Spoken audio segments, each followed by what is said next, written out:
Assalamualaikum warahmatullahi wabarakatuh. Salam. Yang saya hormati Bapak Hadianto Said. Untuk sesi ke-11, hari ini kita akan mendengar paparan dari Dekan Fakultas Sosial Humaniora, Dr. Timidi, yang bagi kami ini penting, Pak, jurusan ini, sebab juga terkait dengan fakultas yang lain. Misalnya, Living Quran yang kami ajari di kelas itu, di jurusan IKT, Pak, itu juga menggunakan perspektif ilmu sosial humaniora. Oleh karena itu, maka rekan-rekan yang lain sebenarnya perlu mendengar uraian dari Pak Tir ini, sebab tidak ada satu disiplin yang tidak terkait dengan disiplin lain. Mungkin itu dari segi pendidikan, pengajaran. Dan hal lain juga perlu dilihat bagaimana humaniora di Unuja ini bisa mewarnai ke depan dalam dunia penelitian, Pak, karena sangat penting. Jadi kami yang mengajar di IKT Ilmu Al-Quran dan Tafsir itu memang sangat bergantung kepada pendekatan-pendekatan ilmu sosial di dalam melakukan penelitian tentang Al-Quran yang dihayati oleh masyarakatnya. Oleh karena itu, untuk menyingkat waktu, kami persilahkan kepada Bapak Tir menyampaikan Renstra yang telah ditulis, dan wah ini malah ini ya Pak Tir ya, draft Renstranya sampai yang baru ya, wah ini menarik ini Pak Hadianto. Ya. Malah Pak Tir ini meneroka jalan baru nih Pak. Justru yang dipaparkan ini yang terbaru.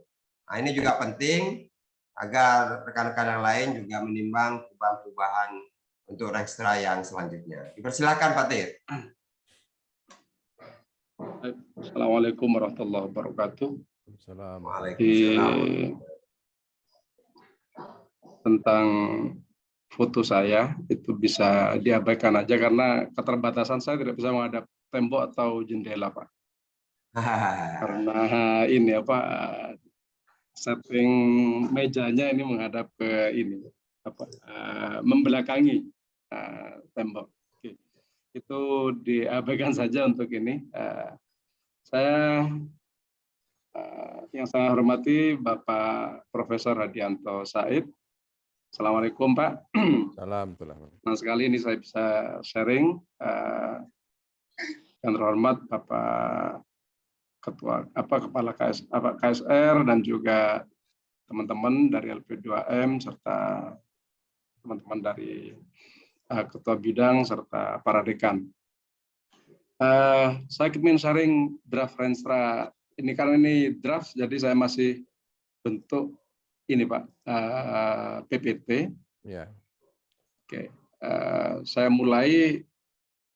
Jadi RIP-nya Unuja, Rencana Induk Pengembangan di Unuja itu untuk 2023 sampai 2027 itu komitmen Unuja itu agar Unuja secara institusi maupun prodi-prodinya itu sudah terakreditasi unggul di tingkat nasional. Di kriteria atau syarat perlu APT supaya unggul itu lebih dari 60% prodinya itu sudah terakreditasi unggul, maka kemudian kita berusaha para prodi kami ini menjadi prodi-prodi yang unggul. Jadi penerjemahan RIP itu di dalam visi, misi, tujuan, dan strategi di Fakultas Sosial dan Humaniora itu ini Pak Prof. Hadianto. Ya. Jadi visi kami ini mungkin nanti akan ada sedikit perubahan redaksi, bisa melengkapi penambahan kata kerja maupun kata sifat. Tapi menerjemahkan dari RIP itu visi yang harus diusung oleh fakultas itu adalah mewujudkan prodi-prodi di fakultasnya. Ini karena ini saya adalah di Fakultas Sosial dan Humaniora. Ini adalah menjadi prodi-prodi unggul di tahun 2027. Maka ini misi yang perlu kami bawa adalah sesuai itu tadi, semuanya harus berkarakteristik unggul semuanya. Jadi mulai dari penyelenggaraan pendidikan pengajaran, penelitian, kemudian pengabdian pada masyarakat, kerjasama dan juga tata kelola. Di baik itu tata kelola kemahasiswaan maupun tata kelola sarana prasarana serta keuangan. Kemudian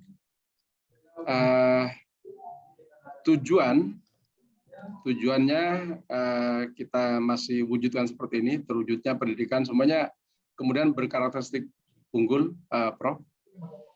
Kemudian strateginya yang perlu kami lakukan adalah, ini agak berat, jadi memang mungkin ini butuh waktu 5 tahun, jadi membangun sinergi pembinaan bahasa dan kompetensi core kurikulum mahasiswa dengan pesantren Nurul Jadid. Jadi bayangan kami, kalau pesantren itu sebagai keunggulan dari Nurul Jadid tidak dikelola dan tidak disinergikan dengan benar, maka ini justru tanda-tandanya sekarang ini sudah menjadi kontraproduktif, malah justru menjadi titik lemah kita kalau ini tidak disinergikan.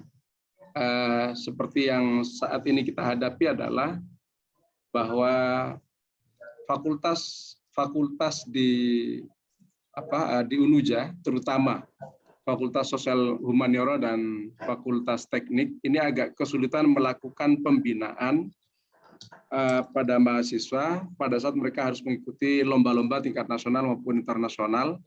Alasannya karena mereka tinggal di pesantren. Jadi justru ini akan menjadi strategi utama kami. Kami perhitungkan ini butuh waktu 1 tahun nantinya. Kemudian menghasilkan produk penelitian dan pengabdian masyarakat berbasis pesantren di Nusantara. Dalam kurung ASEAN Plus, ini plus Kamboja, jadi ASEAN, kemudian plus Kamboja. Jadi kalau sudah ASEAN ini termasuk Timur-Timur, kemudian juga ini Kamboja. Ini sudah kita mulai rintis dengan kerjasama dan pesantren-pesantren di Indonesia sementara ini, Pak. Kemudian kami juga punya koneksi, paling tidak kami punya modal untuk berkomunikasi dengan Australia karena ada alumni Australia dan juga Jepang. Jadi semuanya ini berbasis pengembangan di pesantren. Kemudian yang ketiga, membentuk pelayanan-pelayanan profesional. Ini mulai dari bantuan hukum, kemudian bantuan ekonomi mikro, dan juga pembinaan BUMDes dan sebagainya, serta kursus-kursus matematika dan kursus bahasa Inggris dan juga bimbingan matematika, bimbingan belajar. Yang keempat, pengelolaan dan pelaksanaan sistem pendukung berkarakteristik unggul pada segala sisinya, yakni pengembangan sumber daya manusia, kemudian pembiayaan, sarana prasarana dan pencapaian tridharma. Kemudian membangun komunikasi dan pembinaan alumni guna mampu berkiprah di ASEAN. Jadi ini kita butuh peran serta dari Pak Syahidah, kemudian Pak Sugiono. Pak Sugiono ini alumni Australia, dan Pak Nur Hamid yang merupakan alumni Kanazawa Jepang. Kira-kira plottingnya seperti ini, Pak. Jadi kami menginginkan prodi di Fakultas Sosial dan Humaniora ini memiliki menjadi prodi-prodi yang unggul di tahun 2027, yang catatannya itu harus comply syarat perlu di dalam APS. Nah, untuk itu maka kita membutuhkan tata kelola unggul APT dan APS yang ini harus disupport dengan cara komplement pada syarat perlu, yakni persentase dosen dan dosen tetap prodi program studi itu lebih dari 12, kemudian dari 12 ini yang S3 itu harus lebih dari 50%, yang guru besar lebih dari 40%, yang VPSP 80%, yang RMD lebih dari 35, rasio mahasiswa dan dosen kurang dari 35. Kemudian syarat perlu berikutnya itu adalah waktu tunggu dari lulusan itu kurang dari 6 bulan. Kemudian kesesuaian bidang pekerjaan, ini B-nya ini adalah P, bidang kerja itu adalah lebih dari 60%. Maka kalau kita konsentrasi ke sini, harapan kami itu nanti akan ada multiplier effect, di mana harus ada diskusi dengan para pimpinan di Unuja, bagaimana penyediaan sarana prasarananya, kemudian kebijakan tata pamong, tata kelola dan kerjasama, kemudian juga pola pembinaan kemahasiswaannya kira-kira seperti apa supaya mereka memiliki profesionalisme dan bisa direkrut sebelum 6 bulan, kemudian kerjasamanya juga seperti apa. Nah, kemudian di bidang pendidikan, penelitian dan PKM serta luaran ini semua akan menjadi efek turutan dari kebijakan yang dari syarat perlu yang kita ingin penuhi ini. Kira-kira seperti ini, Pak, trigger. Ini saya anggap sebagai trigger saja karena pada saat syarat perlu ini kita penuhi, ini pasti akan punya dampak kepada hal-hal yang lain. Jadi situasi hari ini adalah baseline. Baseline kita dosen tetapnya masih 22. Dari 4 prodi itu ada 22. Kita berharap di 2027 itu adalah jumlahnya 40. Ini pasti akan berdampak kepada rasio dosen dan mahasiswa. Kalau di tahun 2027 kita harus memiliki 40 dosen tetap, maka itu artinya dosen tetap kita di tahun 2027 itu jumlahnya harus 1.400 untuk 4 prodi ini, karena masing-masing kelas itu tidak boleh lebih dari 35 orang. Ini logika dari komplement dari multiplier effect yang diharapkan. Nah, kalau kemudian jumlah mahasiswa satu fakultas itu seperti ini, maka ini pasti akan membutuhkan sarana prasarana yang akan menjadi konsekuensi dari itu semua. Demikian kita perhitungkan sehingga dalam masa tahun depan di 2023 kita berharap sudah dari 22 kita berharap sudah bisa menambah menjadi 24 dosen, yang itu artinya maka mahasiswa kita dari sejumlah 721 itu harus naik menjadi 840. Nah, ini mungkin berbicara tentang multiplier effect dari sebuah kebijakan-kebijakan ini. Jadi ini pada saat ini mampu dipenuhi, maka ini adalah menjadi komplement terhadap pemenuhan terhadap syarat perlu menjadi prodi-prodi yang unggul. Oleh karenanya ini ada urgent agenda yang harus kita lakukan, yakni hari ini ketercapaian kami di Fakultas Sosial dan Humaniora berdasarkan laporan Monef dari LP2M itu fakultas sementara ini sampai dengan paruh tahun 2022 itu masih sekedar mampu mewujudkan 20% dari RKAT, dari rencana kegiatan dan anggaran. Kemudian pada ranah studi ini justru lebih rendah, yakni pemenuhan dokumen serta kegiatan pada standar-standar pendidikan, standar penelitian, dan standar pengabdian masyarakat.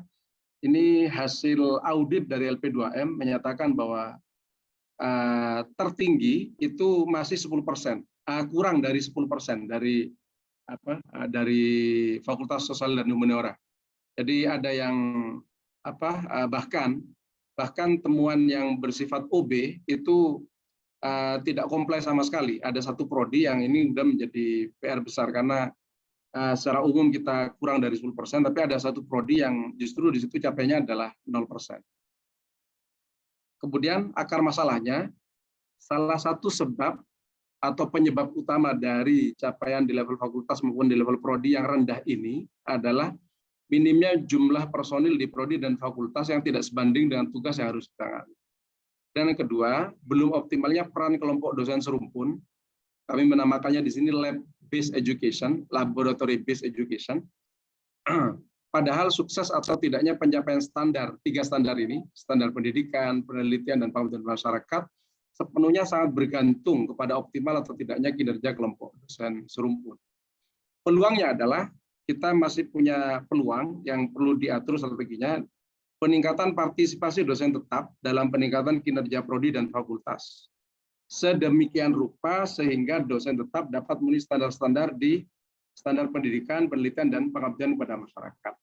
Kemudian optimalisasi peran KDS atau kelompok dosen serumpun dalam mendirect ini perlu juga dilakukan karena kita akan sangat bergantung pada para ketua LBE atau para ketua KDS ini kemampuannya untuk mendirect, tapi juga kita harus memfasilitasi bagaimana agar para dosen ini bisa ketemu dengan dengan dosen serumpun dan juga dengan kaprodi dan di level fakultas bisa setiap waktu itu kalau misalnya fakultas membutuhkan itu kita tahu kapan harus menemui. Dari akar masalah ini rencana kami ini seperti ini Pak, ini mengambil kebijakan agar dosen tetap kita masih menuntut 4 hari kerja di sini, 3 hari kerjanya pada saat mereka mengajar dan 1 hari kerja itu adalah kita gunakan untuk Kamis sinergi, Thurs sinergi. Jadi kalau misalnya ada perangkat pembelajaran yang belum selesai itu kita bisa sinergikan pencontohannya atau mungkin diskusinya dengan dosen serumpun. Kemudian kalau ada penelitian yang dia mungkin belum selesai bermasalah dengan mahasiswanya, mungkin dia bisa ketemu dengan kaprodi. Kemudian kalau misalnya ada kendala di lapangan, mungkin dia butuh fasilitasi dari dekan untuk ketemu dengan kepala LP3M dan sebagainya. Nah, ini langkah yang akan kami lakukan. Jadi Renstra dan Renov itu akan bergantung kepada ini, dan untuk hal-hal yang lain pada 4 ranah yang lain, yakni kerjasama, kemudian sarana prasarana dan juga keuangan, ini akan kami diskusikan dengan pimpinan. Akan tapi secara umum pada pemenuhan standar 9 standar yang diminta oleh Ban PT itu kita punya acuan bahwasanya paling tidak itu adalah 5 hal ini kita harus penuhi. Jadi Renstra akan seperti ini, Renstra kita di tahun 2027 akan seperti ini, dan Renovnya itu akan berjajar seperti ini Pak, dari 2023 sampai dengan 2020. Terima kasih. Demikian Pak Syahida, saya kembalikan. Assalamualaikum warahmatullahi wabarakatuh. Waalaikumsalam warahmatullahi wabarakatuh. Terima kasih Pak Tir. Singkat, ringkas, padat, dan mungkin juga bisa menjadi perhatian kita bersama bahwa Renstra didasarkan pada visi dan misi, dan Pak Tir sangat cukup jelas ya Pak Adianto. Di situ disebutkan Asia Tenggara, Jepang, dan Australia. Itu karena memang beliau mungkin mau fokus, jadi tidak terlalu banyak Pak sasarannya untuk misalnya di tingkat internasional kita bisa berkiprah dengan melibatkan negara ASEAN, dan 2 negara yang dimaksud itu kebetulan dosennya juga berasal dari 2 negara itu Pak. Mungkin Pak Adianto bisa memberikan tanggapan, komentar, dan kami tunggu juga rekan-rekan yang lain untuk bisa berbagi di sini. Dipersilakan Pak Adianto. Oke, baik. Sebelum saya beri sedikit komentar, izin dulu ini mau ke toilet ya Pak. Ya, silakan Pak. Silakan Pak. Ya.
Oke, baik. Sampaikan dari oleh Pak siapa tadi, Pak Tirmidi ya. Nggih, Pak.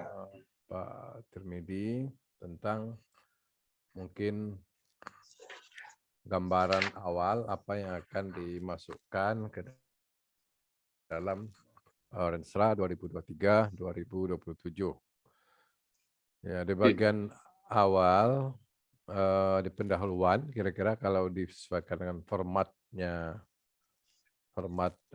Renstra nanti yang mungkin akan diberikan UNUJA, ya visi dan visi UNUJA dan visi dan misi fakultas, mungkin dasar Renstra, dasar-dasar hukumnya mungkin nanti sudah dibuat formatnya oleh dari universitas nanti. Kemudian tadi saya lihat visi dan misi. Coba mana visi dan misi fakultas tadi? Ini masih draft, Pak. Oh ya, ini kan visi mewujudkan prodi-prodi di Fakultas Sosial dan Humaniora sebagai. Nah, jadi di sini dari segi bahasanya ini prodi-prodi itu 2 kali dibunyikan di dalam satu ini. Nanti bisa diperjelas. Maka mungkin nanti mewujudkan misalnya fakultas yang unggul di bidang sosial dan humaniora. Oke, unggul jadi tidak perlu prodi-prodinya, mungkin saran saya tidak perlu disebutkan. Cukup di bidang ilmunya, ya bidang ilmunya sosial humaniora. Terus apanya ini nanti didiskusikan dengan timnya. Kemudian ya beberapa strategi yang disampaikan tadi juga mungkin ya lebih detailnya nanti apabila dalam pengembangan Renstranya, karena belum data-datanya, data yang sebelumnya dari 2018 ya, 2018 sampai 2022 ini belum secara rinci dilaporkan untuk melihat itu kelemahan SWOT-nya ya, kelemahan, kekuatan, peluang dan ancaman sesuai dengan masing-masing bidang ya, bidang pendidikannya, bidang pengabdian, bidang sarana prasarana, bidang kemahasiswaan. Nah, itu nanti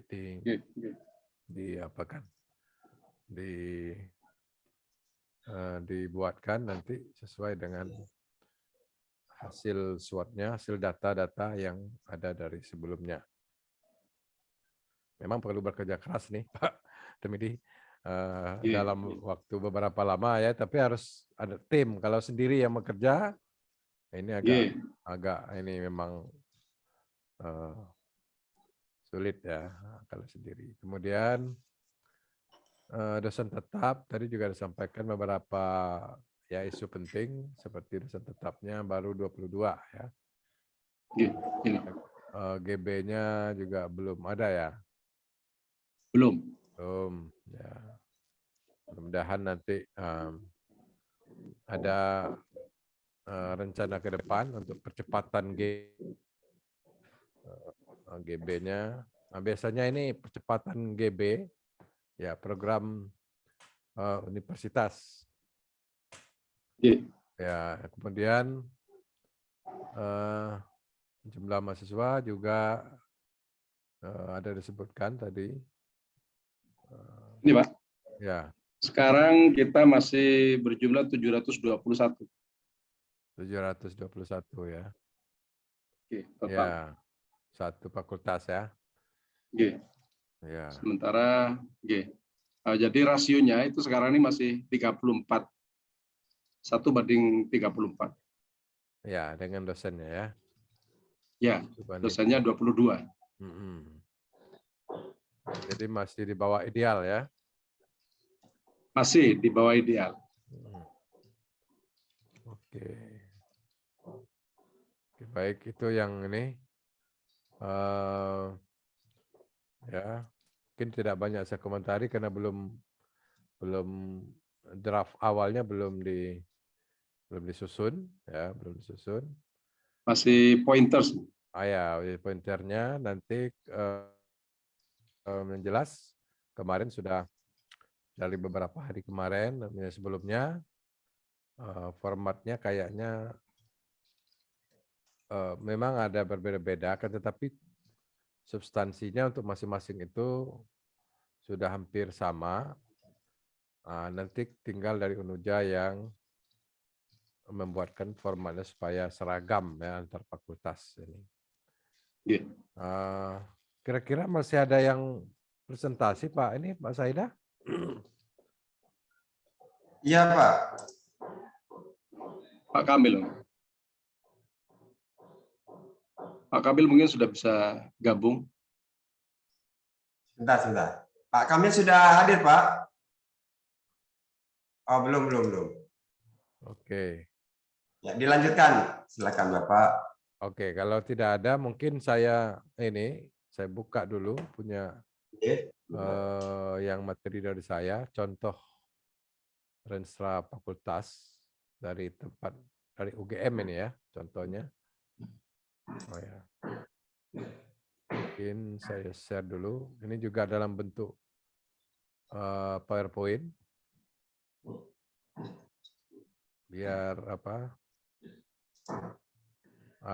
biar bisa dipedomani nanti oleh fakultas-fakultas. Nah, ini masih yang 2018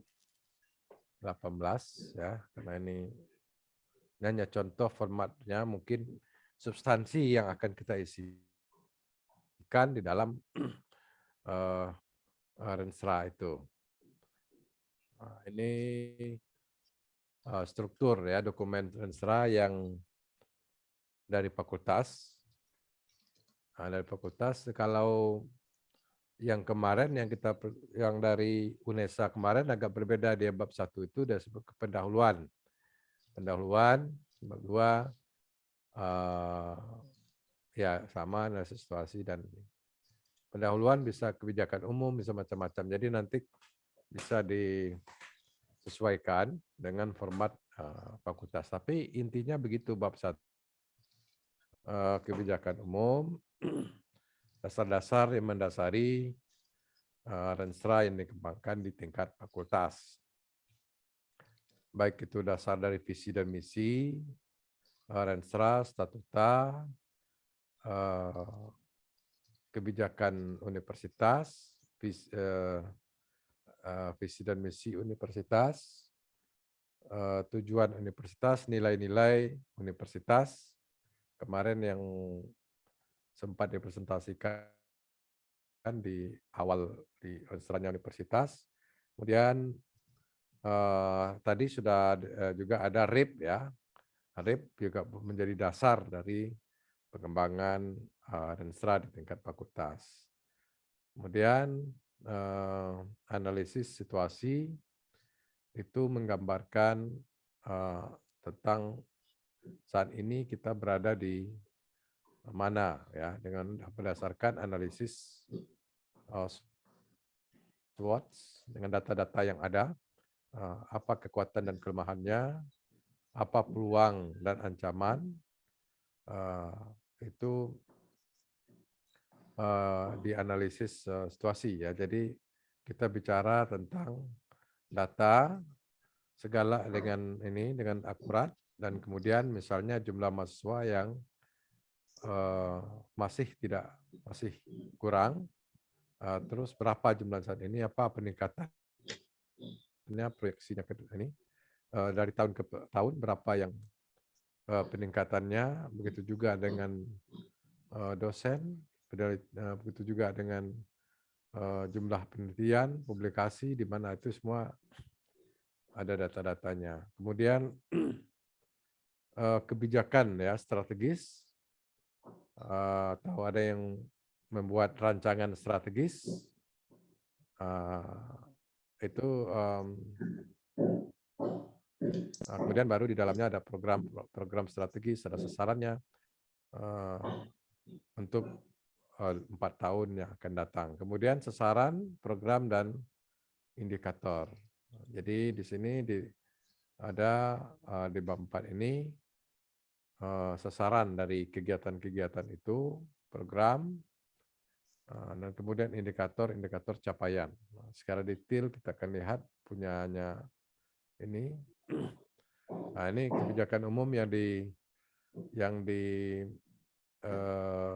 UGM ini di fakultas apa ya tadi, FKK itu kedokteran mungkin ya, kedokteran tadi itu nilai-nilai Pancasila, integritas, inovatif dan unggul, kolaboratif. Ini yang mereka tuangkan di dalam bagian bab 1 ya, dari ini mereka dari Rensra ya, Rensra mereka. Kemudian visi ya. Visi ya, ini menjadi fakultas kedokteran, kesehatan masyarakat dan keperawatan berstandar internasional yang inovatif dan unggul, serta senantiasa mengabdi pada kepentingan bangsa dan masyarakat. Dijiwai nilai-nilai budaya bangsa berdasarkan Pancasila. Nah, ini tadi dari bab 1, dari nilai-nilai dasar ini, juga dari potensi yang ada di fakultas, mereka menerjemahkan visinya seperti ini. Jadi nanti mungkin bisa sebagai acuan saja. Kemudian mereka selanjutnya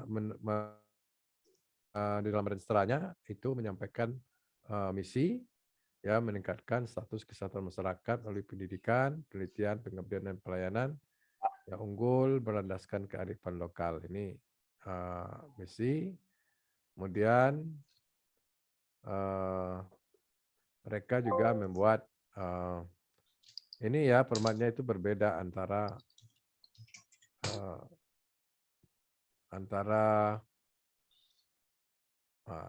fakultas, antara universitas. Mereka di sini ada komitmen, ya, komitmen menerapkan keilmuan berbasis bukti dalam pengambilan keputusan, ilmiah dan manajerial. Ini kemudian mereka bantu dengan tujuan. Nah, ini masih di bagian bab 1 ya. Jadi bagian bab 1 mereka di sini menjelaskan tujuan, ya, komitmen, tujuan, kemudian milestone-nya dari 2018 sampai 2022. Jadi nanti kita di fakultas, semua fakultas juga bisa kira-kira milestone-nya untuk dari 2022 sampai 2023 sampai 2027 itu seperti apa. Seperti ini mereka bikin kampus yang sehat, ya, bahan ajar, teknologi, dan ini tidak usah kita baca. Nah, ini kira-kira gambaran mereka membuat isi ya, substansi dari Rensra yang mereka buat. Kemudian, nah ini dalam bentuk milestone semua mereka buat ya. Nah, ini gambarnya nggak ada karena ini di PowerPoint yang saya dapatkan. Nah, ini kemudian analisis situasi.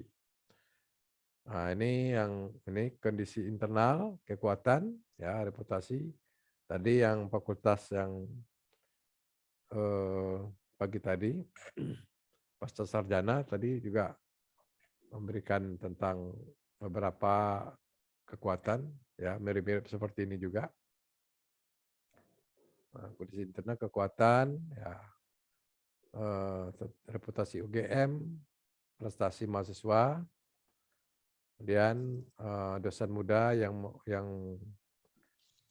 bergelar S3, kemudian ada unit-unit pendukung, jaminan mutu, komite etik, leading trendsetter untuk ranah-ranah tertentu, jaringan alumni yang menduduki posisi-posisi strategis, ya, jaringan mitra nasional dan internasional yang kuat, jejaring akademik. Ini mereka mempunyai kekuatan ini untuk istilahnya menapaki renstra berikutnya. Nah, kita nanti di Fakultas Soshum ini dari segi apa kira-kira hingga visi dan misi itu bisa kita capai, ya, untuk dari segi kekuatan apa yang kita miliki, ya, yang bisa kita capai dari segala segi. Selanjutnya ini, ya, mereka memaparkan kondisi internal, kelemahan seperti ya lulusan, ya, yang kurang asertif. Tadi juga ada saya melihat yang punya ini mana, nggak ada di sini.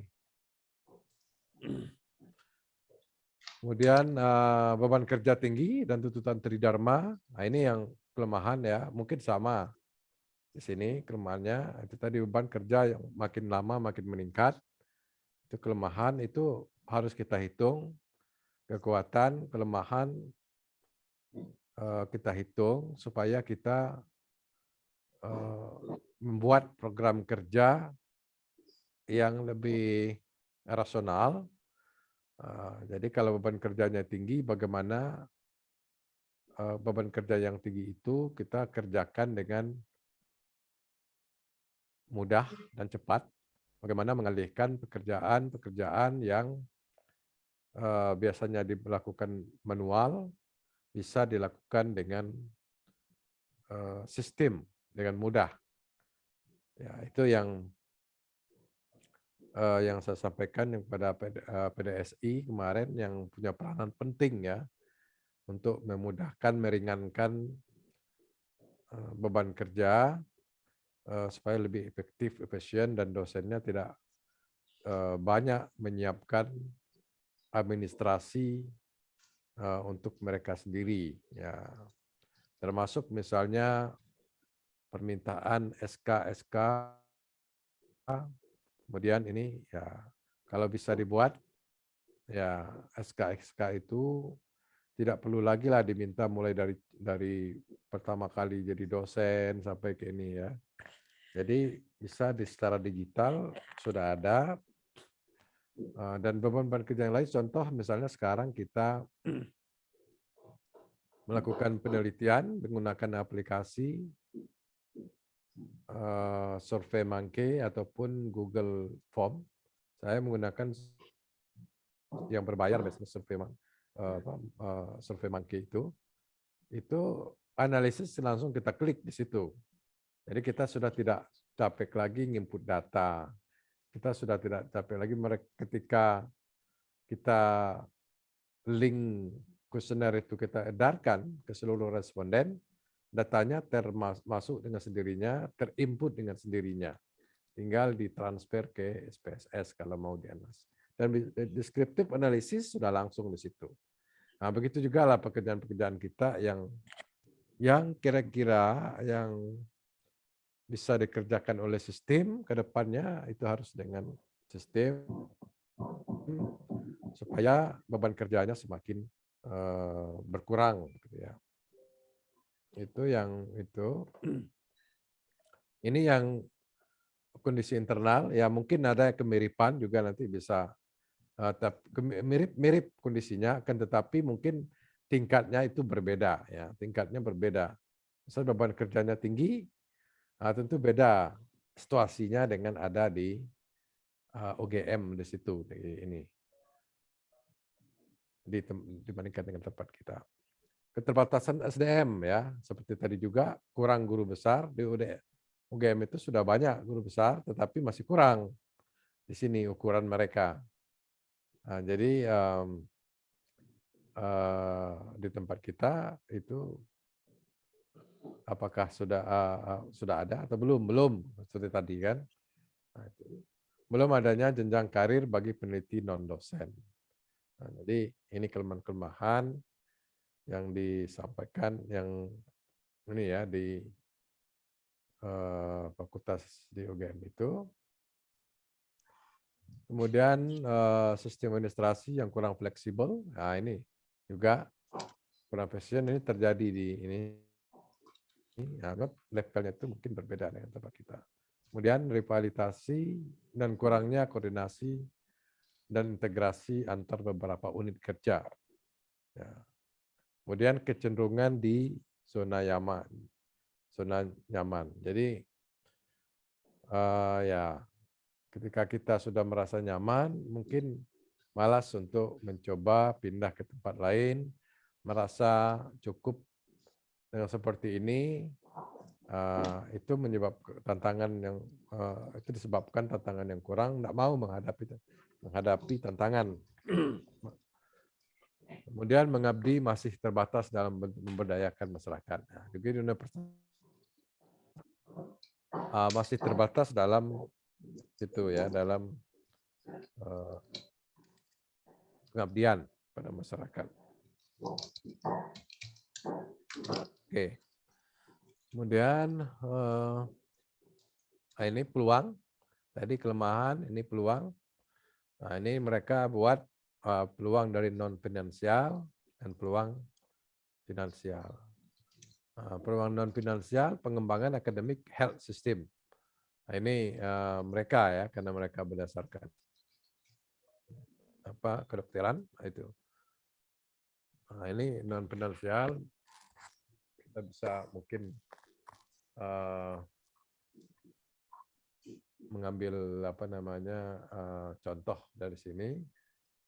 Peningkatan kebutuhan SDM, menguatnya jejaring ya, menguatnya jaring diaspora. Kalau kita mungkin mau jejaring apa, itu peluang-peluang yang kira-kira bisa dimasukkan.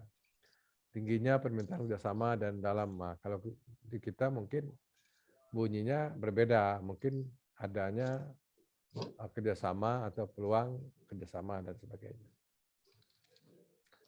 Kemudian peluang finansial ini ya, peningkatan sumber pendanaan. Nah, ini bisa sama ya, peluang itu penelitian nasional dan internasional. Mungkin kalau kita internasional masih jauh, maka kita ambil peningkatan sumber pendanaan penelitian nasional. Kalau sudah ada internasional kerjasama seperti tadi, ada dosen yang punya link dengan Australia, dengan Jepang, dengan Korea, itu mungkin kerjasama di bidang penelitian bisa juga dimasukkan kalau ada ini. Ya, bisa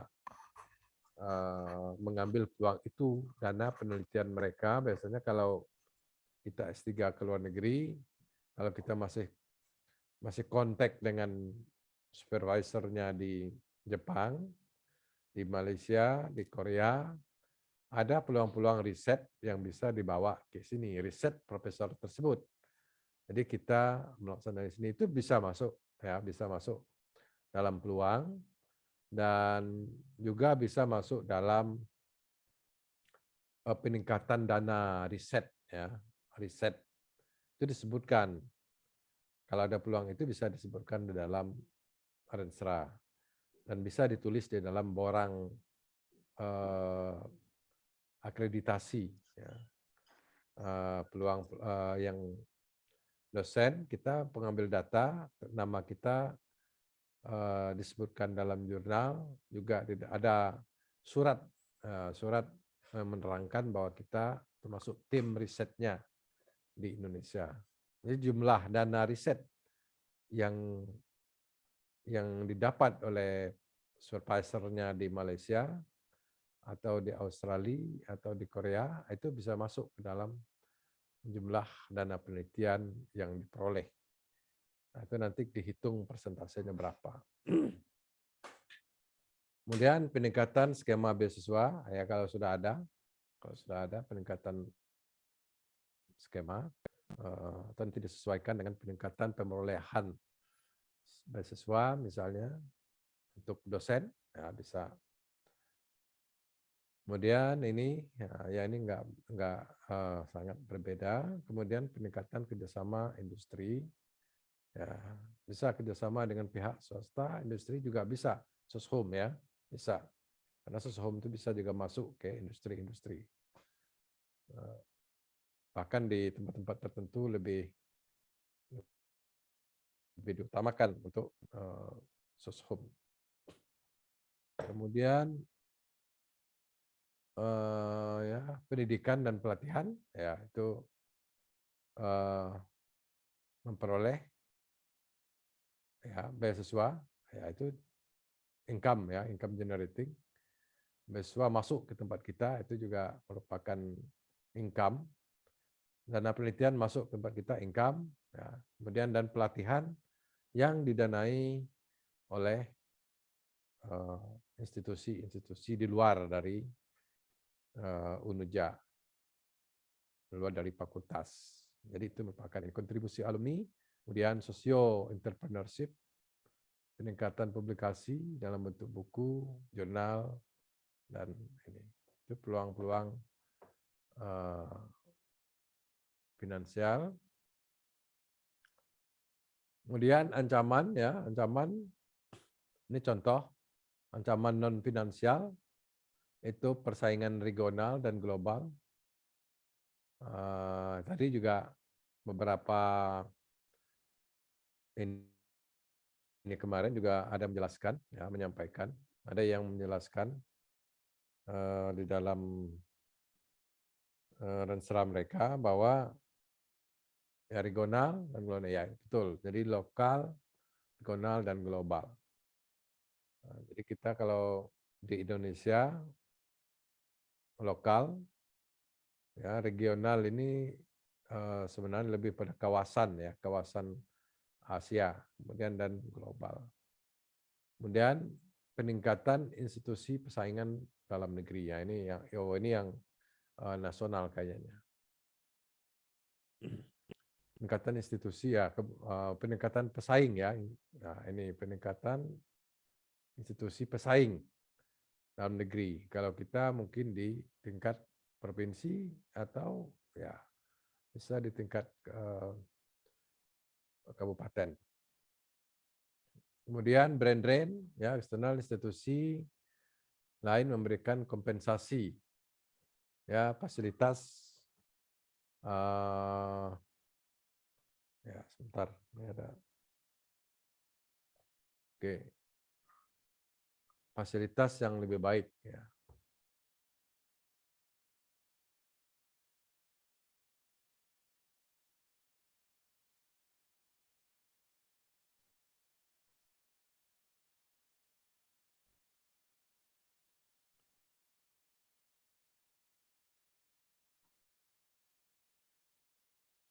Oke, kemudian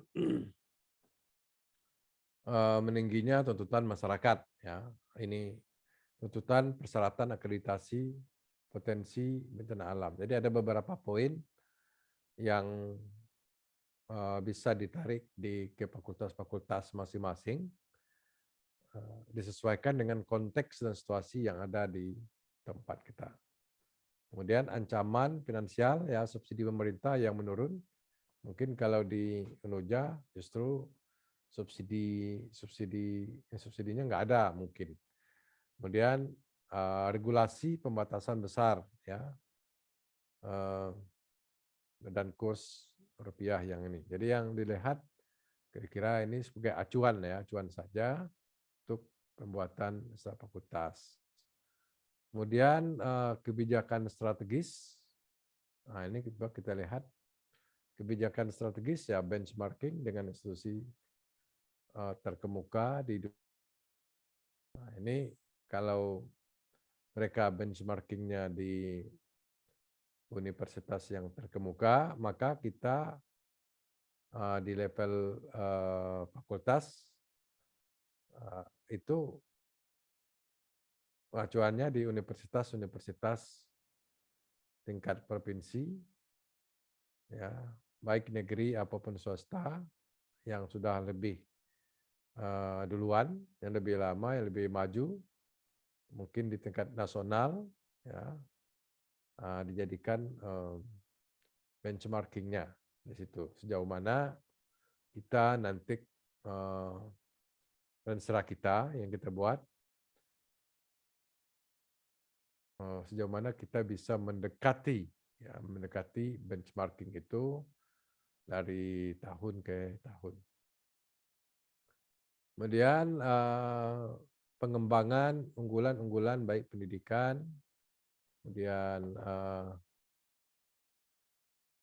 penelitian dan pelayanan dalam rangka apa gitu kan kalau di Soshum. Nah, ini lebih spesifik ke fakultas yang punya Renstra ini. Nah, ini pendorong pengembangan keilmuan yang dipimpin oleh keilmuan pemimpin di level departemen dan divisi. Nah, ini di tingkat prodi, ya, pendorong pengembangan keilmuan di tingkat prodi yang didorong oleh ketua prodi itu sendiri dan divisi-divisinya. Jadi Soshum itu sesuai dengan spesifik keilmuan mereka. Jadi nanti divisi dan misi mungkin sosial humaniora di bidang spesifiknya apa di ini. Oke, kemudian ini juga ya penguatan sumber daya untuk mencapai target-target. Kemudian formalisasi kebijakan, kemudian pengembangan fasilitas-fasilitas bersama, ya, lab terpadu, ruang kerja bersama, ruang kuliah bersama. Ini jadi memang ada beberapa kebijakan strategis yang bisa diacu untuk fakultas ya ke sini. Kemudian mendorong inovasi dan entrepreneurship dalam pengembangan pendidikan, penelitian dan pelayanan. Nah, kemarin ini cocok karena kemarin di visi, misi dan tujuan di universitas itu sudah menyebutkan yang ini nih, mendorong inovasi, entrepreneurship dalam pengembangan pendidikan, penelitian dan ini. Jadi ada kesamaan ya, mengembangkan pendanaan kreatif, nanti dilihat, menerapkan good governance dalam tata kelola. Nah ini kemarin juga menjadi isu penting, ya, isu strategis untuk dan beberapa lembaga kemarin, termasuk juga di fakultas. Jadi memang salah satu misi kemarin itu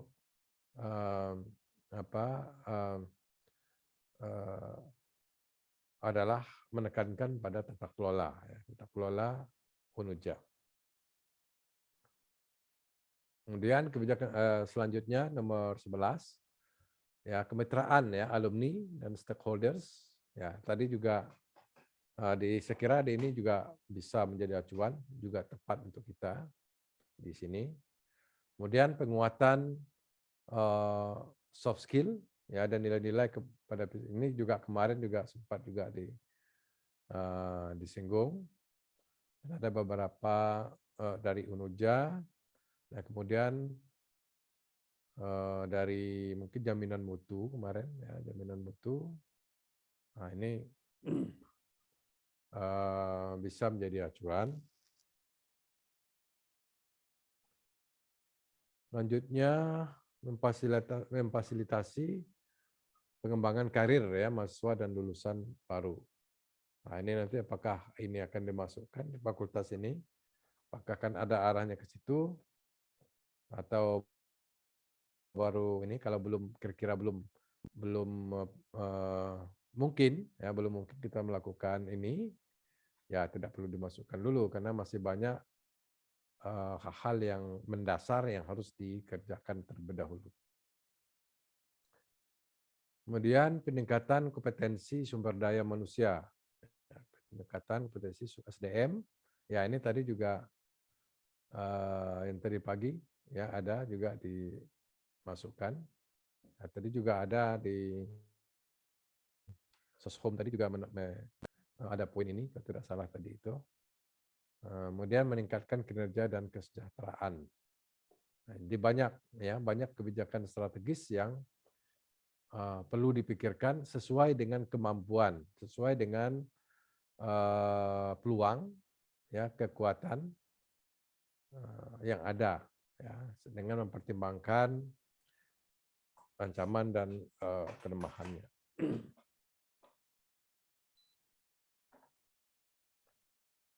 Selanjutnya ini sasaran indikator dan program. Ini tujuan mereka ini kan di sini. Jadi pada awal tadi juga mereka menjelaskan tujuan secara umum ya di sini.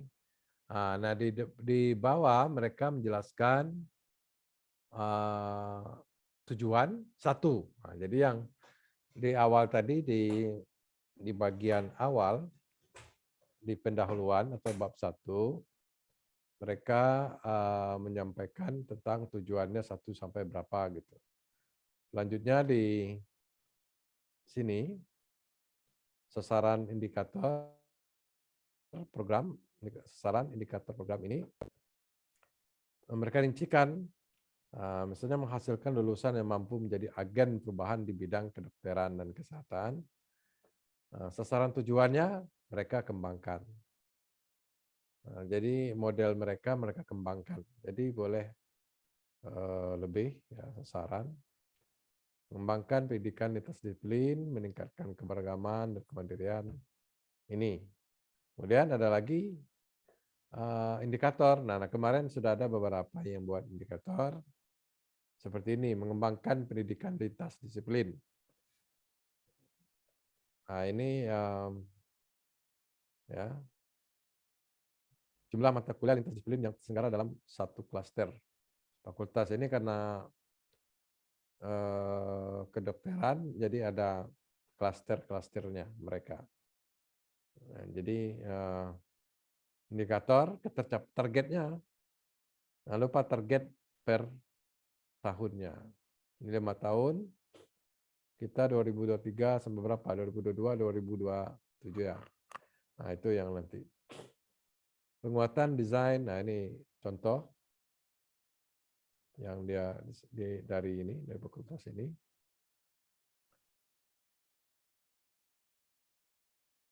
Oke, kemudian nah ini juga mungkin jadi acuan jadi fakultas yang lain juga. Tercukupinya sarana dan prasarana riset. Nah ini melintas disiplin ya. Nah itu tercukupinya 5%. Nah ini nanti yang perlu dilengkapi dengan data-data di lampiran tadi. Nah, di sini karena PowerPoint mungkin lampirannya tidak dilaporkan. Pembentukan skill lab terpadu ini yang ya. Ini programnya. Indikator jumlah mahasiswa atau kelompok kan peraih medali emas. Jadi ini tidak karena harus dihitung dengan jumlah mahasiswa itu, maka langsung nomornya. Jadi tidak persentase, tetapi jumlah mahasiswa atau kelompok peraih medali emas, nanti misalnya peraih sertifikat kompetensi, sertifikat kompetensi oleh dosen, itu semuanya dalam bentuk jumlah-jumlah seperti ini. Nah ini program yang mereka lakukan, mengikut sertakan tim mahasiswa lintas disiplin. Ini contoh program yang sebelah kanan ini, contoh program untuk mencapai target ya. Agar berdasarkan indikator ini, inilah yang akan mereka lakukan. Programnya atau sebagian registrar itu disebut dengan kegiatan. Ya. Ini contohnya. Oke, kemudian tadi. Nah, ini misalnya jumlah mahasiswa ini yang program ini yang perlu diperhatikan juga konkretnya seperti apa. Nah, mengikut sertakan tim mahasiswa lintas disiplin pada berbagai lomba tingkat. Memberikan insentif pada mahasiswa ini kan lebih konkret gitu ya. Lebih konkret apa yang mereka lakukan begitu. Oke, kemudian memberikan pendampingan pelatihan peserta lomba. Nah, kemudian memberikan fasilitas sarana prasarana untuk pelatihan lomba. Kemudian mengikut sertakan mahasiswa mengikuti kegiatan pelatihan. Jadi semua ini konkret gitu ya, konkret. Memberikan bantuan mahasiswa mengikuti seminar. Jadi untuk mencapai jumlah yang sudah ditargetkan setiap tahunnya, ini yang akan mereka lakukan. Itu juga nanti setelah kita target dalam tahunnya, terus kita mau bikin apa, mau kegiatannya apa gitu.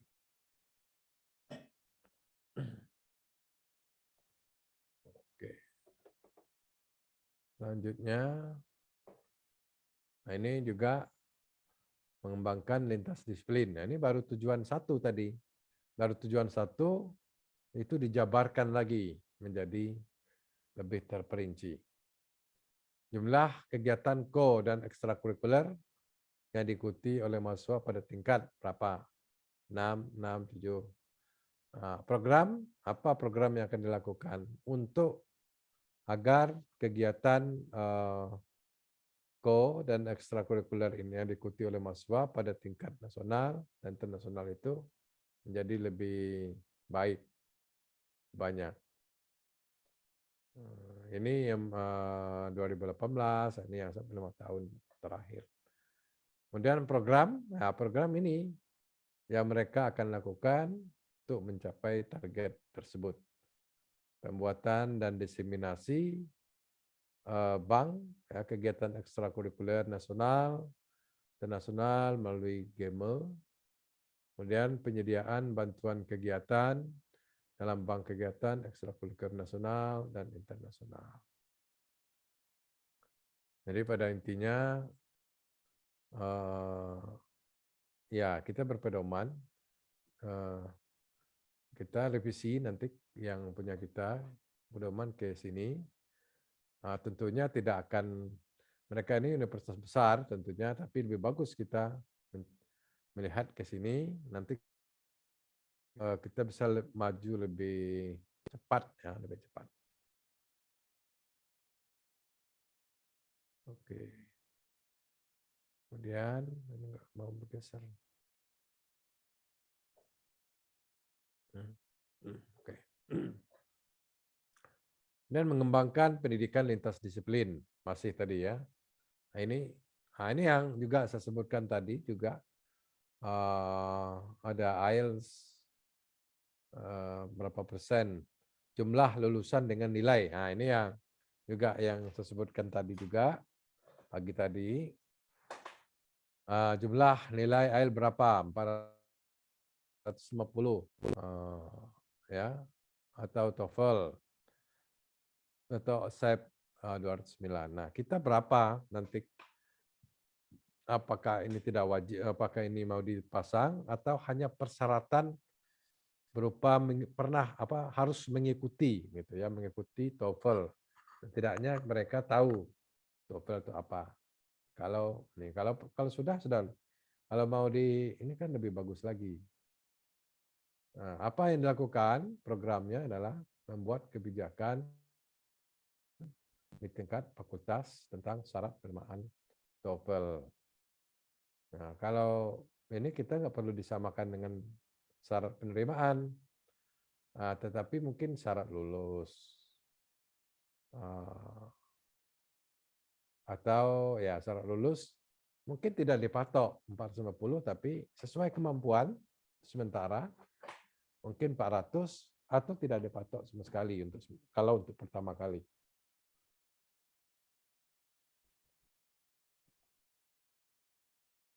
Kemudian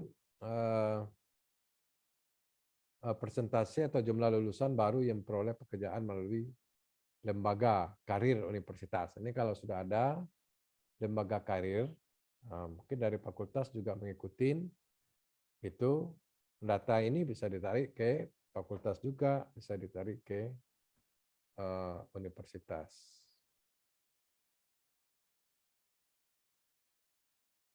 Nah, ini 2018 targetnya 2020 dan dia mengalami peningkatan kalau ini range-nya di target ya, target ini belum ketercapaian belum. Ini target mereka. Nah, kalau ketercapaian dia bisa naik turun. Nanti baru kita lihat baseline-nya di mana.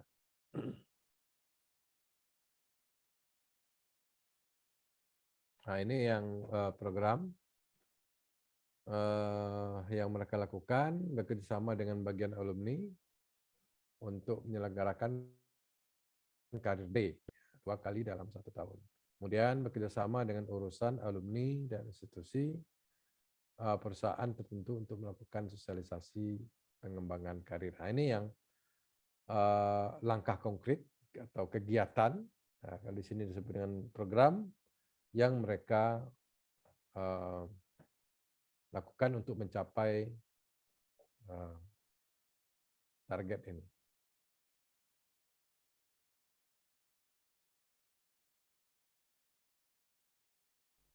Nah, ini yang satu aja mereka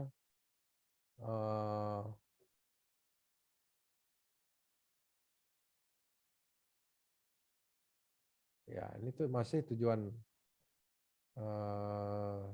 satu. Kita cek dulu tadi. Ini saya baru buka juga yang ini.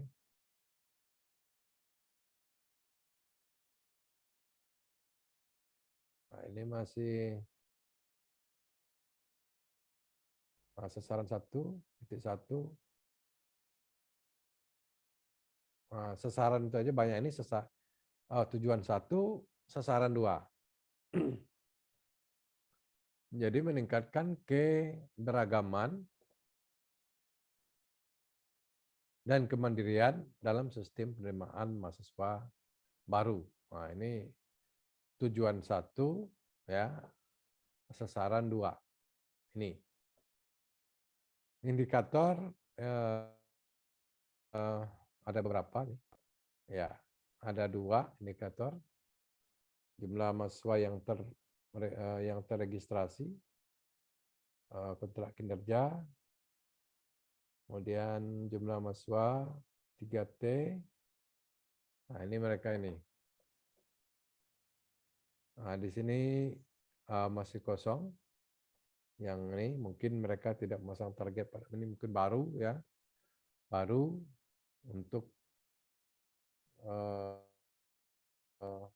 jadi mereka belum mengisi data sosialisasi penerimaan mahasiswa baru untuk semua prodi.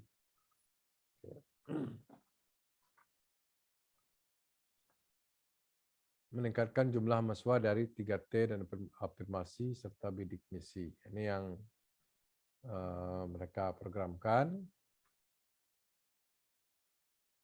Selanjutnya menjadikan pendidikan ini berarti di fakultas ini ada pasca sarjananya ya.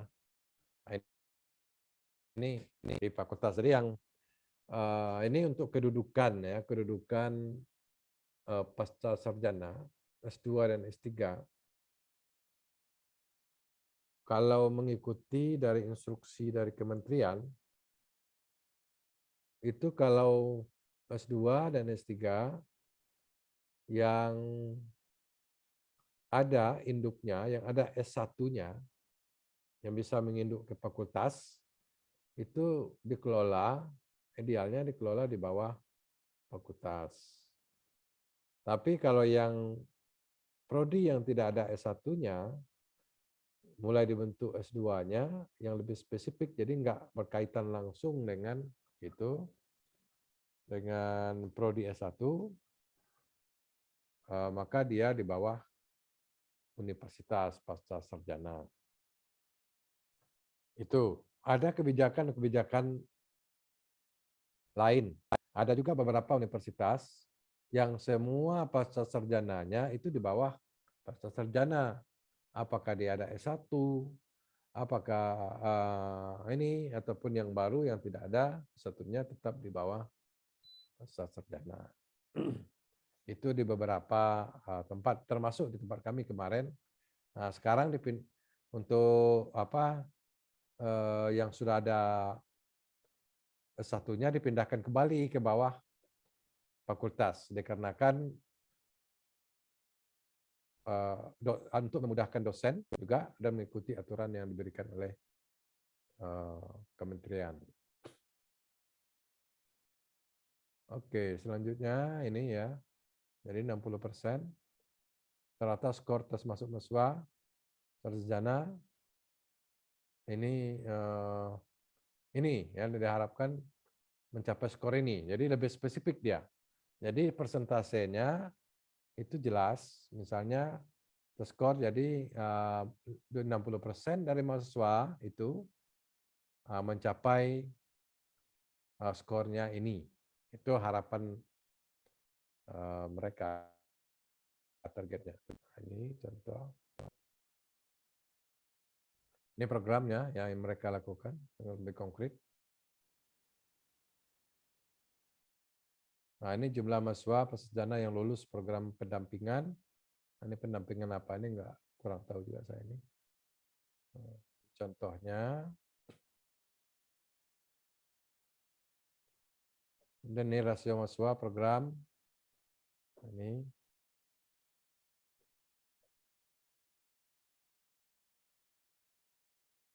Oke, ini.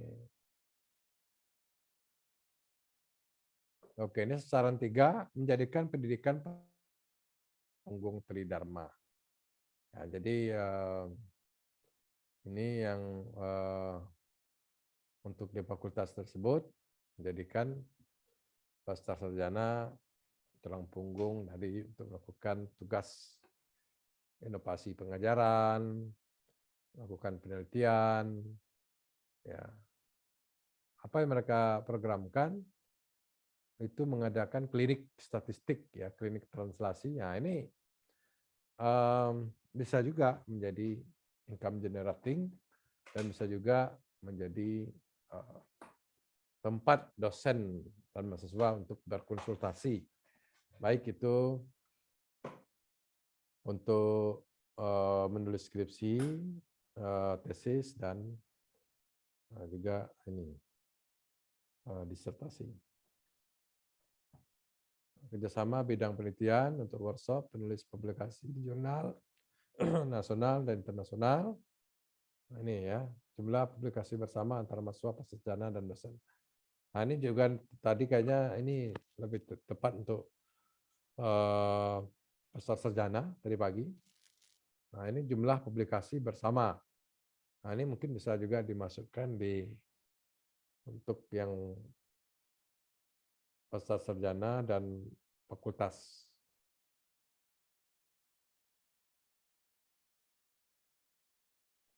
Oke, kemudian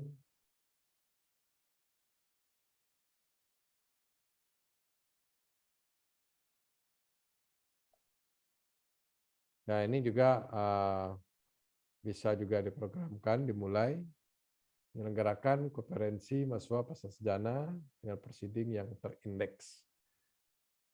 Ya, terindeks bisa terindeks Sinta.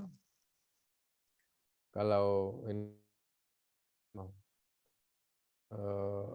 DOAJ kalau internasional, dan bisa juga terindeks yang Google Scholar. Ya.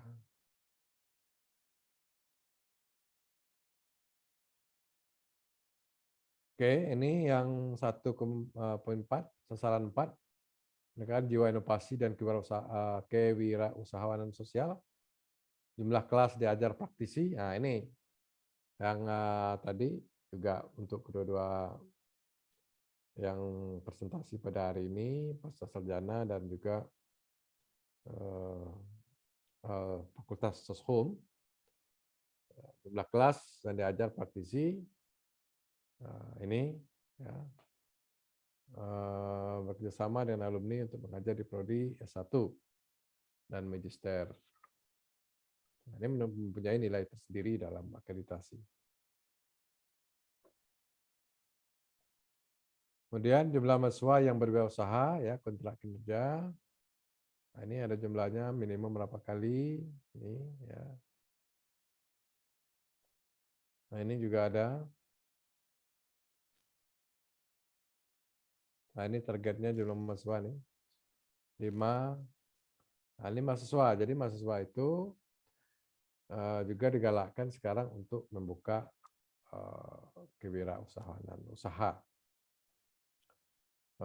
Kalau di tempat kami di bawah pengembangan kemahasiswaan ya, itu lembaga pengembangan kemahasiswaan itu mereka dimentori oleh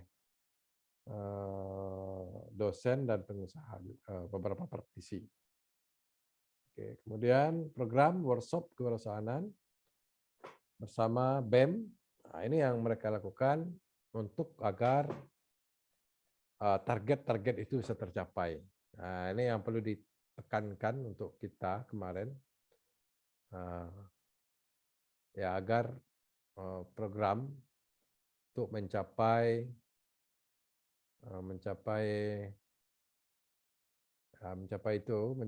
target-target ini. Kemudian pengadaan souvenir, ya inilah pendampingan kewirausahaan. Ini yang mereka lakukan bagaimana mencapai target ini. Nah, ini internalisasi program studi. Kalau kita mungkin nasionalisasi, kalau internalisasi juga kalau termasuklah juga mengirim mahasiswa itu internasionalisasi juga. Ini contoh jumlah mata kuliah yang berbasis IT dengan mitra perguruan tinggi luar negeri. Kemudian di sini programnya apa yang dilakukan begitu. Ada programnya mereka memberikan hibah untuk membuat mata kuliah berbasis IT dengan mitra perguruan tinggi di LN berbasis keunggulan departemen. Nah, jadi ada keunggulan di keunggulan prodi masing-masing yang bisa mempunyai nilai jual keluar. Makanya digalakkan sebenarnya sekarang kementerian itu berbasis lokal, juga MBKM, basis lokal. Sebenarnya apa yang bisa kita jual ya keluar ya, sesuai dengan ciri khas yang ada di tempat kita. Kemudian ini 20 ini jumlah program studi yang terakreditasi. Tadi juga ada juga disampaikan jumlah yang terakreditasi.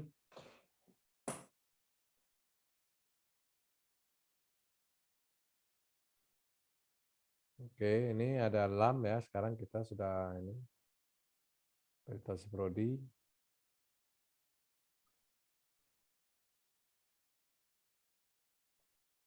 Nah, ini program, nah ini yang tindakan konkret yang dilakukan oleh fakultas ini. Fasilitas pengisian borang,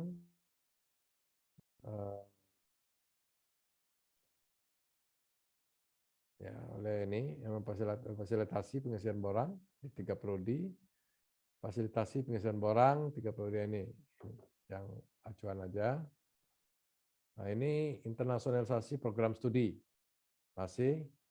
Nah, ini jumlah mahasiswa yang mengikuti program studi. Nah, ini yang tadi juga ini masuk pada pasca sarjana yang saya sarankan juga ke sini juga tadi juga disinggung sedikit di Soshum ini ada yang dari alumni Jepang, Korea dan Australia.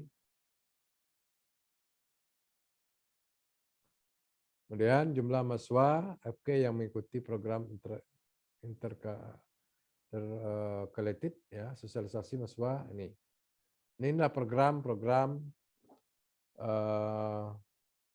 yang mereka lakukan. Jadi setiap sasaran dari tujuan mereka ini kan ke sasaran, kemudian mereka buatkan indikator-indikatornya seperti ini, detail, rinci, targetnya berupa angka dan persentase yang rasional ya untuk 5 tahun yang akan datang. Ini contoh programnya, sosialisasi mahasiswa S1, benchmarking, penguatan program winner and summer course. Nah, ini yang nanti bisa menjadi pedoman ya dalam pengembangan itu. Nah, ini yang yang sasaran yang ke-6, mengembangkan sistem penerimaan SDM yang profesional. Ini indikator tersedianya dokumen roadmap pengembangan bidang ilmu yang komprehensif berdasarkan arsitektur pengembangan keilmuan. Kemudian target tersedia dokumen. Nah, ini contoh yang kualitatifnya. 2019 penyesuaian rekrutmen penugasan sesuai dengan bidang ilmu yang dikembangkan. 2020 penyesuaian rekrutmen dan penugasan sesuai bidang ilmu yang dikembangkan. 2021 penyesuaian rekrutmen dan penugasan sesuai dengan bidang ilmu masih ya. Begitu juga dengan ini contoh target ya yang secara kualitatif yang disampaikan di fakultas ini. Kemudian program bersama bidang SDM memetakan kebutuhan SDM dosen berdasarkan bidang ilmu dan lintas bidang ilmu. Nah, ini yang mereka lakukan. Kemudian jumlah dosen yang mengikuti pelatihan penempatan TIK untuk pembelajaran berapa? Nah, itu juga tadi ada baik di pasca sarjana maupun di soshum itu harus lebih konkret. Nah, ini mengikuti pelatihan seperti kemarin juga pelatihan pekerti, kemudian pelatihan AA yang diikuti oleh dosen nantinya targetnya berapa gitu. Yang ini yang apalagi dosen-dosen baru ya. Kemudian tahun ini jumlah dosen mengikuti pelatihan pembuatan TIK AA itu berapa, tahun depan berapa, tahun depan ini berapa. Program, nah ini penyelenggaraan pelatihan pembuatan TIK untuk pembelajaran. Jadi ini lebih spesifik ya, mereka punya Renstra itu lebih jelas, ada indikatornya, ada targetnya, ada program kegiatan yang akan memungkinkan mereka mencapai target yang mereka tetapkan. Kemudian jumlah dosen yang mengikuti pelatihan metode pembelajaran. Ini juga 30, 40, 50, dan seterusnya.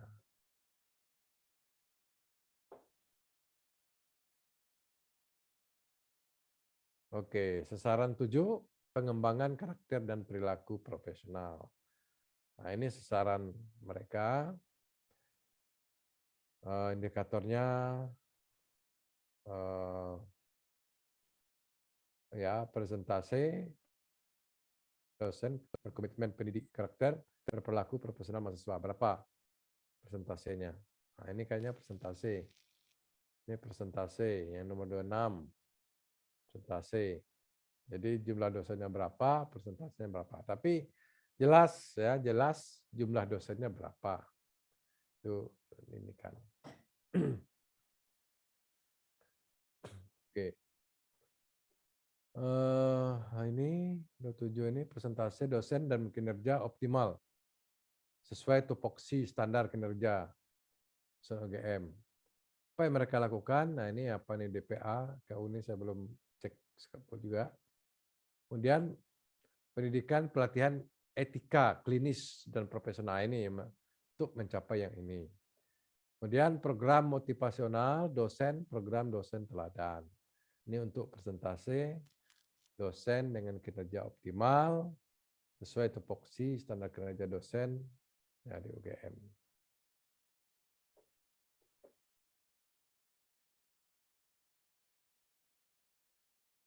Oke, selanjutnya presentasi laporan temuan ya pelanggaran profesionalisme dosen ini.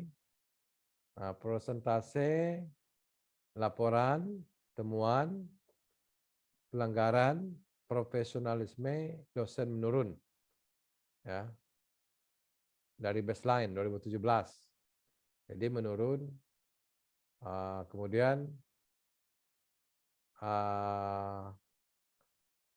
tahap penurunannya ya tahap penurunannya itu menjadi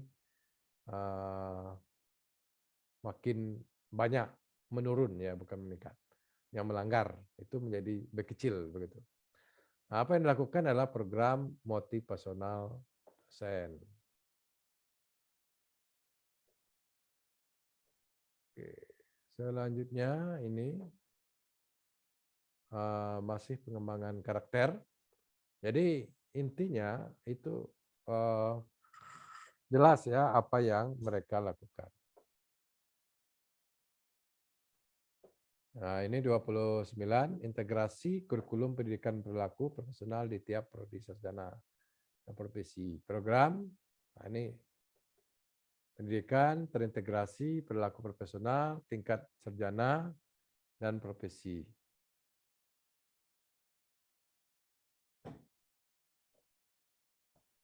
Oke, ini yang ini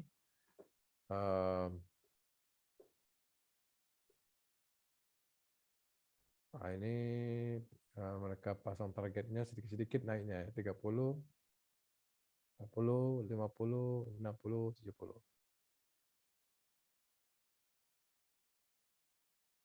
Nomor ini 30 evaluasi perilaku profesional mahasiswa tingkat sarjana. Jadi sebagian besar poin-poin ini mungkin ada kesamaan ya, kesamaan dengan yang ada di fakultas. Tinggal sesuaikan dengan bidang ilmu, substansi di fakultas masing-masing.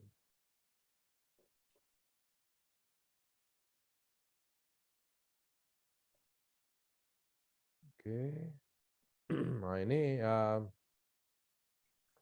presentasi tendik dengan kinerja optimal sesuai dengan tupoksi. Nah, ini juga bisa nanti menjadi pedoman acuan untuk yang ini untuk fakultas dan sarjana.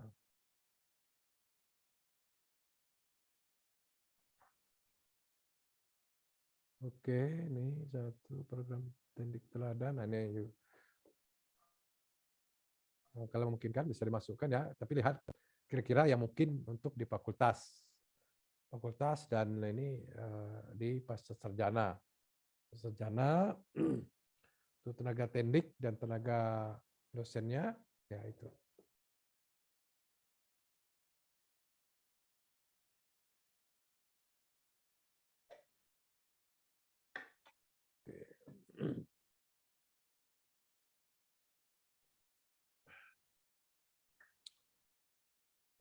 Oke, yang ini ya ini jadi ukurannya yang mereka ini kan itu papan rinci ya begitu rinci dan jelas. Nah ini tujuan kedua. Nah tujuan kedua menghasilkan penelitian ya dan kesehatan menjadi rujukan nasional dan internasional yang berwawasan lingkungan. Nah ini mereka sasarkan kepada 5 atau lebih ini. Nah 5 sasaran. Nah ini nanti mereka jabarkan lagi, ya, mengembangkan penelitian lintas disiplin. Ya, ini tadi juga ada di kita. Ya. Kemudian memacu inovasi, ilmu pengetahuan dan teknologi yang bermanfaat, dan terusnya sampai ke yang kelima. Nah, coba kita lihat ininya dulu. Nah, ini nanti dijabarkan dalam indikator, kemudian program, dan setiap tahunnya. Yang kita lihat ini, ya. Nah, dari sini 1, 2, 3, 4, 5 ini. Nanti mereka jelaskan lagi sasaran itu program apa yang ini. Jadi kemarin sebagian besar ada indikatornya, ada targetnya, cuman kegiatan belum spesifik, ya, dan belum berbasis sasaran, ya, kemarin yang kita presentasikan, ya, mumpung masih ada waktu bagi kita nanti kan untuk memperbaiki, untuk lebih fokus lagi, ya. Nah, ini mengembangkan penelitian. Apa yang mereka lakukan? Indikatornya jumlah hasil output penelitian berupa prototip. Nah, ini juga nanti untuk pasca sarjana, untuk lembaga penelitian. Nah, jadi output penelitian itu ada buku, ada prototip, ada HKI, ya. HKI itu dibunyikan, ya. HKI hak paten, hak cipta, ya, prototip. Nah, itu nanti gini. Dan itu juga akan ditanya nanti waktu akreditasi itu ini. Nah, ini yang mereka lakukan adalah fasilitasi penyusunan proposal penelitian terapan dengan pengembangan ini. Jadi kegiatan atau program yang mereka lakukan itu tergambar dengan jelas, dan dari sinilah, dari program inilah nanti kita turunkan ke dalam Renov, dan Renov ke TOR nanti untuk pelaksanaan itu. Nah, ini contoh jumlah makalah hasil penelitian dalam proceeding, jumlah publikasi pada jurnal terakreditasi. Nah, ini yang jurnal internasional terindeks. Ini jurnal nasional terakreditasi. Kalau sekarang kan Sinta ya. Kemudian yang kelima, book chapter kalau ada, ya, book chapter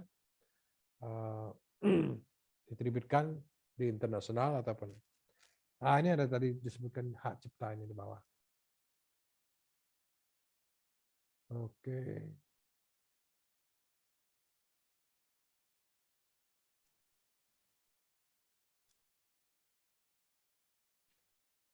Jadi angka-angka ini ditulis dengan data yang sebenarnya, ya, untuk jadi ditulis secara rasional, ya. Coba jalan. Oke. Kemudian memacu inovasi, ilmu pengetahuan dan teknologi yang bermanfaat bagi kepentingan Matikan aja. bangsa. Matikan. Di bawah. Ini matikan. B-nya matikan. Slash 2 kali depannya, di depannya matikan. Oke. Ada gangguan nampaknya. Ini jalan.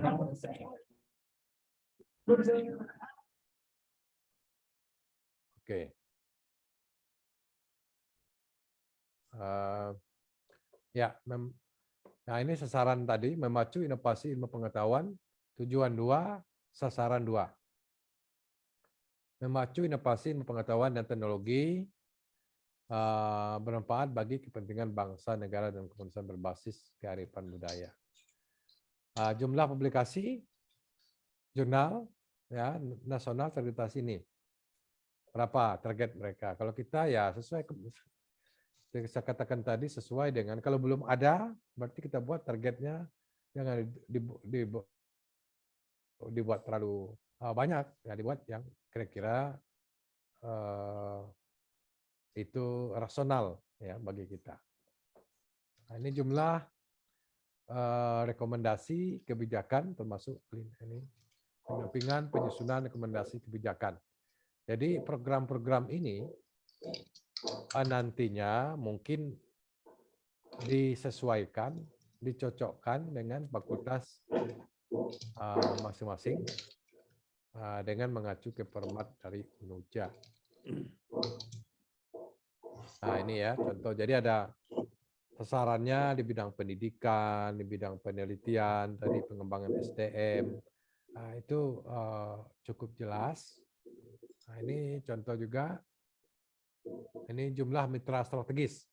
Nah, tapi bagian-bagian ini, poin-poin ini itu di setiap Renstra kemarin itu sudah ada yang memaparkan ya, memaparkan tentang indikator yang ini kurang lebih sama seperti ini, cuma lebih sedikit tentunya karena kita masih baru. Kemudian program-programnya itu yang perlu nanti dipertajam, dari pertajam seperti apa yang akan kita lakukan mencapai angka-angka ini. Nah, ini juga seperti itu. Ya.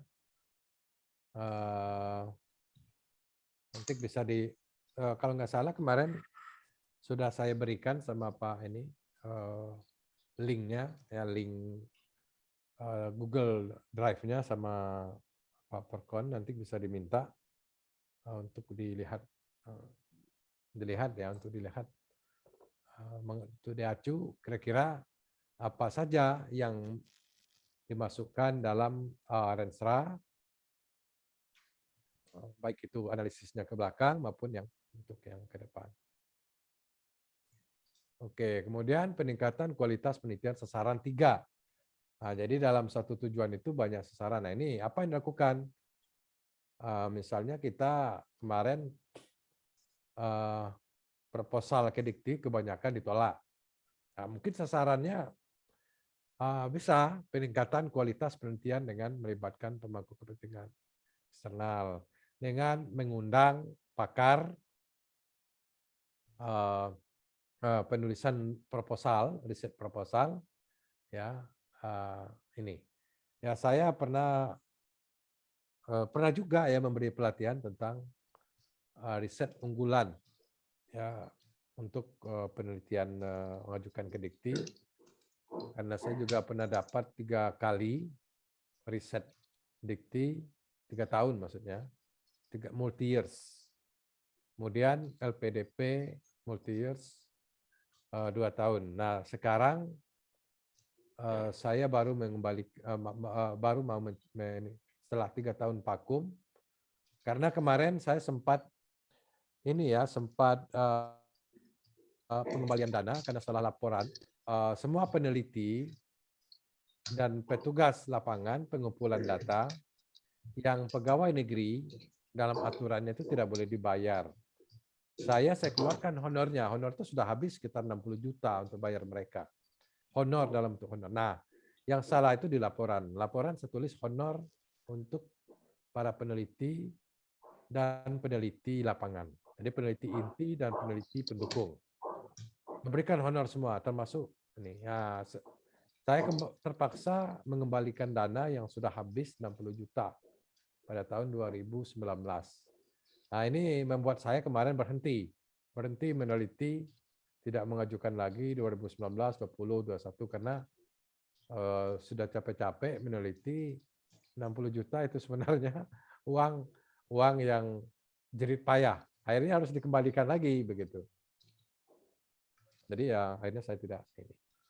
Akhirnya sekarang baru karena sistemnya sudah lebih bagus, sistemnya sudah online dan lebih bagus. Saya sedang menulis proposal untuk dimasukkan ke BRIN dan juga di Dikti. Ya. Nah, ini contoh, ya, contoh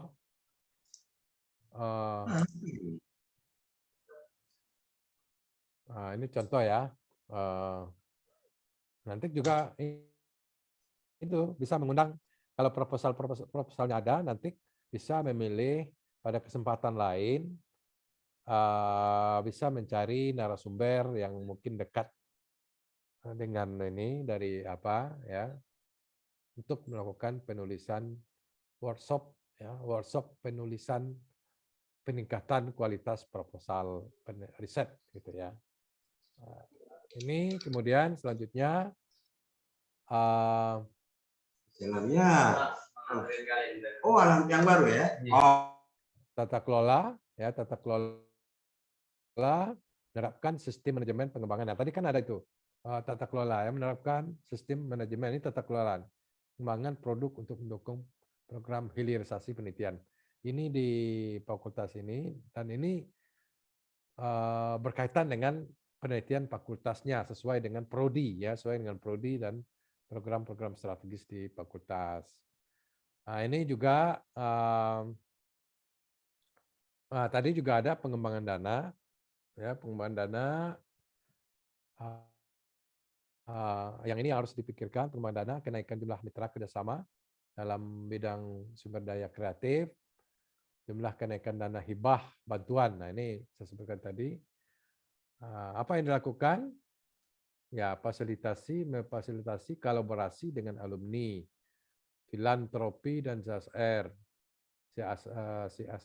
kemudian pengembangan kapasitas fundraising dan layanan ini. Jadi poin-poin ini penting ya untuk dipelajari, untuk disesuaikan ke fakultasnya masing-masing. Ini nanti bisa diambil dari ini. Nah, ini dan terus juga begitu. Tujuan ini ya, tujuan ketiga mendorong kemandirian dan kesejahteraan, sampai ini banyak. Nah, ini contoh, saya kira mungkin sudah cukup paham tentang substansi yang akan dimasukkan ke dalam Renstra pasca sarjana dan juga Renstra fakultas. Nah, ini, Pak, ini ya juga tadi jaringan ini alumni ya, ini tracer study segala macam, apa ini berapa persen alumni berbagi, ini programnya alumni berbagi. Nah, saya kira sudah secara secara umum sudah dijelaskan, baik itu pasca sarjana juga nanti, cuma belum dirincikan seperti ini ya oleh pasca sarjana hari ini dan juga Fakultas Sosial Humaniora. Nah, ini banyak, ini tujuan 4. Nah, ini tujuan 4 ini lagi. Nah, jadi nanti bisa dilihat di sini ya, di punyanya ini ya, workshop pengembangan Renstra Fakultas Kedokteran di UGM. Itu dari saya untuk dipelajari lagi lebih dalam oleh masing-masing fakultas, dan mungkin harapkan besok ada Renstra yang bisa dilakukan lagi. Oke, saya kembalikan ke Pak Saida. Ya, terima kasih Pak Hadianto. Memang saya juga sudah menyormati dari apa yang telah disampaikan. Kebetulan Pak Hadianto memaparkan contoh Renstra yang dibuat oleh Universitas Gadjah Mada. Hanya ada beberapa hal mungkin dalam pandangan saya yang pembuatnya masih tidak patuh kepada penggunaan bahasa, Pak. Ya. Jadi masih mencampur bahasa Inggris, bahasa Indonesia, yang menurut saya itu juga akan mengurangi kesungguhan kita untuk memartabatkan bahasa nasional. Ya, kalau saya merespon ya Pak dari tadi Renstra UGM. Tetapi mungkin kita tidak akan menghabiskan berdebat soal itu, tapi kepada isi yang sedikit banyak menurut saya membantu kita untuk bercermin Pak dari Renstra yang dibuat oleh UGM. Meskipun dengan analisis SWOT kita berbeda pijakan, sehingga plafonnya tidak sama tentu dengan UGM Ya, ya. karena sumber dayanya beda, kemudian pendanaan juga berbeda. Yang menjadi kunci dari Rastra menurut saya Pak Hadianto adalah bagaimana yang selalu disampaikan kebermanfaatan perguruan tinggi kepada masyarakat sekitar. Ya, ya. Ya, terima kasih Pak Hadianto telah Ya, membuka sama-sama. mata hati kami untuk belajar dari Rastra Universitas Taruman. Mungkin ada rekan-rekan sebelum kita pukul 3 mengakhiri sesi ini karena kita mempunyai 2 jam dan tadi sudah cukup panjang Pak Hadianto menerangkan Rastra dari universitas yang ternama.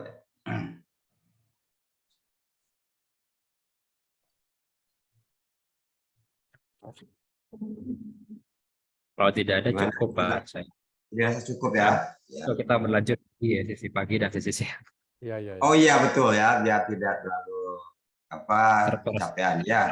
Ya, terima kasih Pak Furkon, terima kasih Pak Hadianto. Ya, sama-sama. Mudah-mudahan semuanya. ini Ya. menjadi penyemangat kembali ya, Ya. selalu diasup dengan info-info baru dan bahan baru. Untuk selanjutnya saya persilakan Pak Furkon untuk menutup acara ini. Dipersilakan Bapak. Baik. Oke, terima kasih Pak Saida.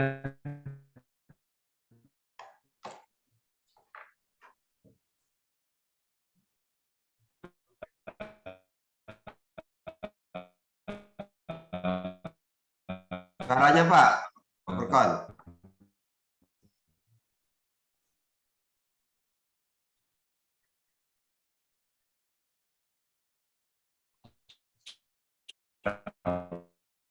Suaranya putus-putus. Si siang ini kita aturnya Pak. Oke Pak, ini bisa dicukupkan saja Pak Saida. Insya Allah. Oke, putus-putus nih Pak. Oke. Ya, putus-putus Pak. Barangkali Sekarang udah relatif lebih jelas. Oke.